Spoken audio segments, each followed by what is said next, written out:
Good morning, evening, afternoon guys, my name is the Edinator and welcome back to another video. Today I'm going to show you 4 ways that you can edit your photos in order to make objects, yourself or other people appear to be floating or levitating or flying, etc. And I'm going to attempt to do so in under 4 minutes. Actually, nah, it's more of a challenge. 3 minutes to do 4 methods. It's doable. Wish me luck. Before we start though, make sure that you like this video and subscribe if you're new here, which would be much appreciated. Also, before about 80% of you leave because you're like, oh, I don't have Photoshop, or oh, I don't have a really nice camera. You don't need to. Some of these methods do not require any editing or any fancy cameras whatsoever. I mean, I've been posting pictures of me flying all over the world in Iceland, America, England, whatever, using nothing more than just my iPhone and no, not even any inbuilt editing software in that, just the integrated camera. And an Edward, but you can get those on like eBay for not much. Anyway, throw 3 minutes on the camera.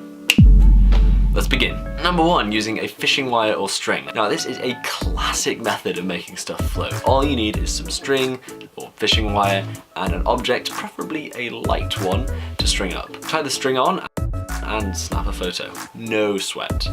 Looks good already. To remove the string, smack that photo into Photoshop and using the spot healing brush tool, slowly and incrementally remove the string. And there you go. Like magic, it's floating. Boom.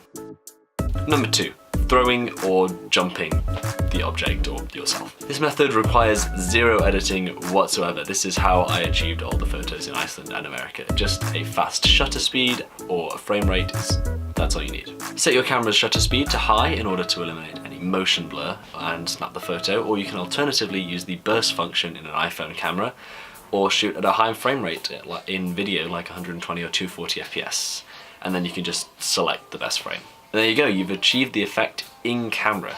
Make sure that you jump fluidly to create the sense that you are actually floating or levitating. If you jump like you've got rigor mortis, then it's going to be slightly less believable. Number 3, the hands method. This is a much less common idea. I haven't really seen this in any videos around, although it is just as effective and requires no string or any additional tools. Get your object, in this case Thanos the bear, note I did not name him that, and you need to hold him where you want him to be floating with one hand on one side of him. Make sure that the camera is on a tripod and in manual mode so it doesn't move or adjust focus or light or ISO or anything while you change the shot. Take a picture of that and then repeat on the other side. Take both of these photos into Photoshop and put them on separate layers, changing the opacity of the top layer in order to make sure that they are lined up correctly.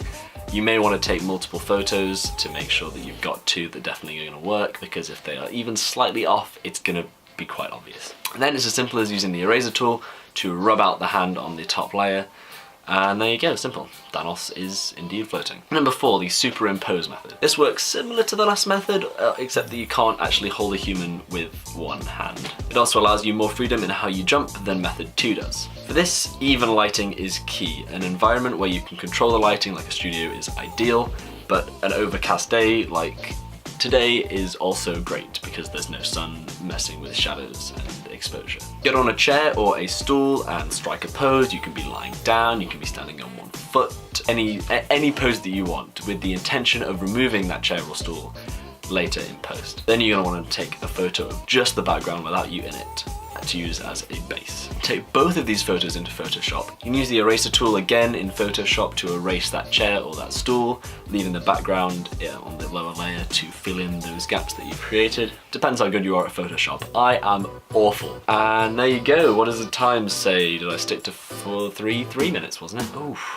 But there you go, that is 4 ways that you can make objects or yourself or other people float or appear to in your photos. This can spice up your juicy Instagram feed, inject some spice into it, and stop your dreary, dull photos of your cat. You know, a photo like one of these, people see it in their feed and they're like, whoa, how did they do that? And that's what you want. Anyway, thank you very much for watching this video. If you liked it, make sure to leave a like I said at the beginning. Subscribe, I'll be doing more tutorials, etc. in future. Thanks, see you in the next video. Bye.